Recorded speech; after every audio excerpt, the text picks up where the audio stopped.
Everyone looks like they're getting along. This is known as the Pack, a mix of rescues and pets brought in for doggy daycare. They are free to roam about the facility, but not without the watchful eye of a trained pro armed with a squirt bottle. It can get pretty hectic, but we just make sure they all play nice. We listen to we look at the body language of the dogs. We make sure everyone's nice and calm. We can usually catch it before, just by the energy of the room. We get the squirt bottles going to make sure everyone's playing nice. You won't find dogs locked inside kennels at the Green Dog Rescue Project, the first of its kind social pack model in the nation, and the brainchild of animal trainer Colleen Combs. We discovered that we try to make them more human than we do allowing them and honoring them in what they are. They were born dogs, so why try to make them furry people? So we decided at that point in time to pay more attention, and they have a language, they have a culture. So what we've done is learn their language like we would learn any foreign language and learn about their culture. So we've made this organic so that it is more natural for them. So the pack works because it is their first language. It is natural for them. For reasons out of her control, this woman had to surrender her beloved companions, but took comfort knowing Green Dog was the best place for them. In the scope of the same breath, I mean, we're broken up because she had to let go of her dogs. That one was a reminder of her grandfather because it was his dog, and they lost him the grandfather a couple of years ago. And the joy knowing that I've got a family that's waiting for that golden retriever, so in the breadth of the same 2 minutes, it's a really low and a really high. So step by step, celebrate the high moments every time we get the opportunity, because sometimes you get too many low moments in a row and it makes you question why you keep doing what you're doing. Colleen's approach is to take dogs out of solitary confinement and introduce them to a new environment designed to create trust, sociability, and healing. I've seen a couple cases that have come in and from a shelter saying that they're aggressive, not good with dogs, and then we bring them in the pack and it's a whole different dog, and then they're adopted out like a week later and they've been in a shelter for a year saying that they're not adopted or they're aggressive or whatever. Well, we're going to the local animal shelter today to see what is there and what is in need of assistance. We don't know what we're going to find. There's always somebody that needs help, and go through the process of finding out what can we handle on our caseloads today and pull from that category and then bring them back into Green Dog.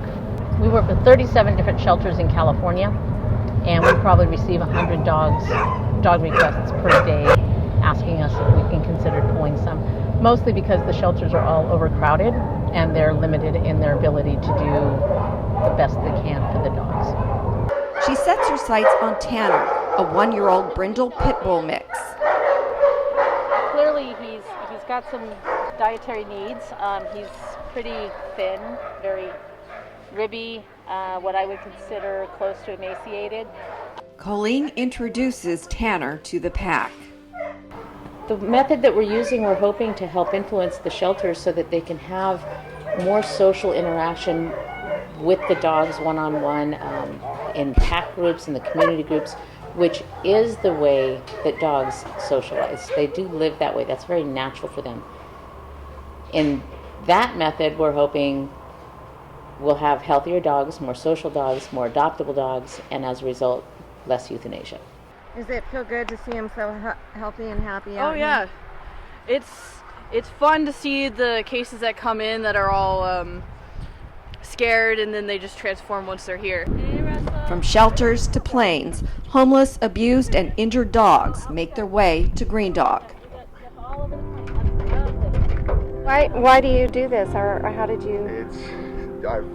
I've been a pilot now for 3 years, and been an animal lover my whole life, so I figured if I combine the two, why not? They were just running loose and apparently chasing chickens and not being very good about it. So, but they're puppies. That's what they do.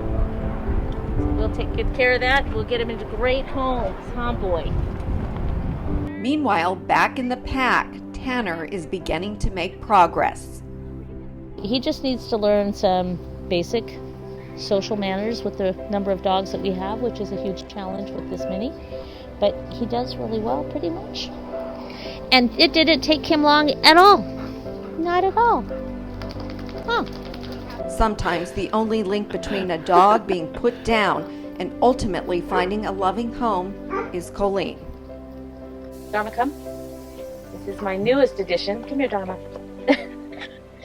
And this is Dharma. She was out of a shelter in the Central Valley of California. And she was going to be put down because she was too aggressive towards people. But she wasn't. She was really just scared. She's a Skye Terrier mix, and she's now one of our ambassador dogs for Green Dog Rescue. And she goes to preschools, works with children, the elderly. She helps us with greeting new dogs that come in and building their confidence. And she's pretty popular. She's one of everybody's favorites. Aren't you, girl? Douglas Keene, a celebrity chef and animal activist, brought a dog that was about to be euthanized at a traditional shelter to Green Dog. Colleen worked with him to overcome his aggression, and she transformed the pit bull into a loving pet.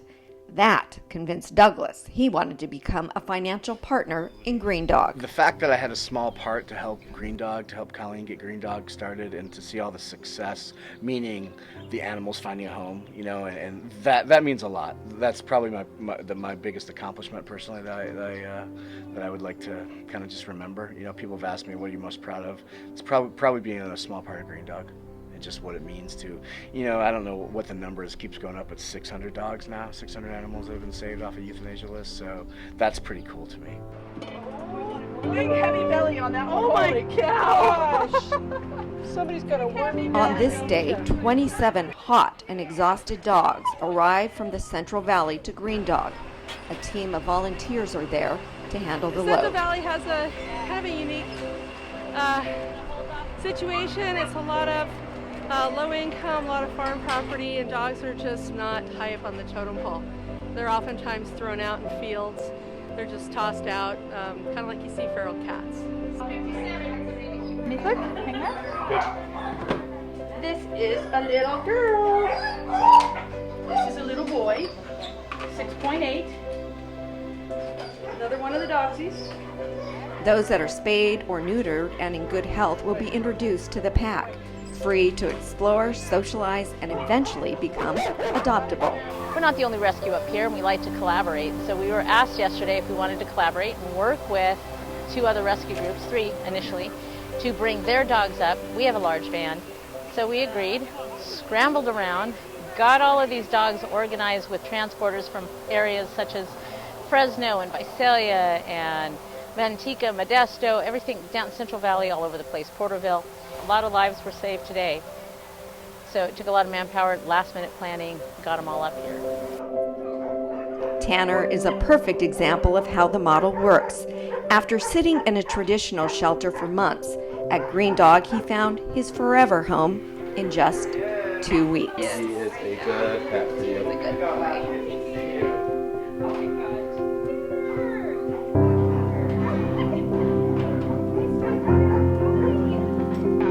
It's just really nice to see the process coming in the first time, you know. Yes. And then eventually getting to the point where he's ready to go home to a family like you guys. So. Yeah. Such a good boy. Yes, you are. He's gonna be loved. The family had lost their pets in the Sonoma County fires. They and Tanner are getting a new beginning. The worst was losing animals. We lost some animals, some pets, and we had plenty of time to grieve, and I just feel that this was the right time. My daughter saw Tanner, fell in love with his picture, and meeting him was just amazing. He's just an amazing animal. I love him already, you know. Oh, he's been fantastic. I mean, to think that his life could have been taken away from him, and yet he has a full life ahead of him. He's just, in such a short time, he's given a chance. And because of that, he's going to have a long, happy life. So we've got to change how we're housing these dogs because it's turning them into problems instead of creating happy dogs. I think the problem with the open pack philosophy in going mainstream is it just takes a lot to change something.